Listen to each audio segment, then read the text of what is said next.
नमस्कार शेतकरी मित्रो, मी सध्या आलेला आहे जिंतूरमधील डोंगरतळा या गावामध्ये मनू पवार यांच्या शेतामध्ये.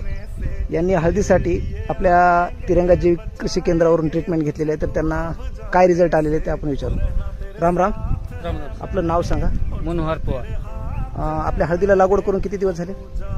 30 दिवस. 30 दिवस झाले. हो. 30 दिवसामध्ये आपल्याला उगवण शक्ती कशी वाटत आहे? भरपूर उगवण शक्ती. आणि पांढऱ्या मुळ्यांची वाढ पांढऱ्या मुळ्याचं एकदा झालं होतं आपल्याला तेवढ्या मुळे. असं आहे. हो. बघा एकदा पहा मित्र, तर ही पांढऱ्या मुळ्यांची वाढ फक्त आपला दुसरा डोस सोडून केवळ 3च दिवस झालेले आहेत. आणि पहिल्या डोसमध्ये जे रिझल्ट आले आहेत पांढऱ्या मुळ्यांच्या वाढीसाठी, तर शेतकरी दाखवतात आपल्याला. पाहू शकता कशा प्रकारे पांढऱ्या मुळ्यांची वाढ झालेली आहे.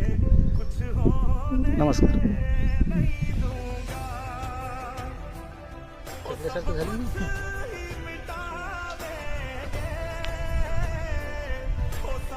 काढून पण काय डबल लागते.